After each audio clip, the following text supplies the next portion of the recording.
To start, pull forward the left arm to easily place the hook into the clamps and secure it tight with the dial underneath.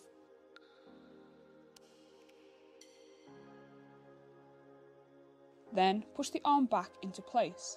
Next, make sure the rotary dial is tightened up. Line up the peg to the marker already in place. Place your hook length loop over the peg and turn the dial for your desired length. In this video, 1 full rotation creates a 4-inch hook length. Wrap the line around the gold button in a clockwise rotation, going from the front to the back. Make sure it crosses over. Then, using the handle on the left, start rotating the machine. The important step is to wind the line down towards the pointed end of the hook. Whip the line down as many times as you require. In this video, I do 10 wraps. Some anglers do more, some do less.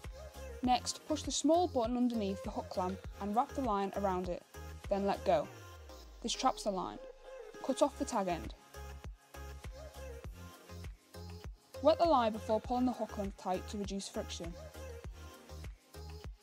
Press down the gold button on top to release the loop of line, then start turning the rotary dial in a clockwise motion to tighten up the knot. Once tight, release the rotary dial by turning it anti-clockwise. Release the tag end by pushing up the small gold button, and release the hook by undoing the clamp. Pull off the hook length. Next, snip off the tag end to clean it up.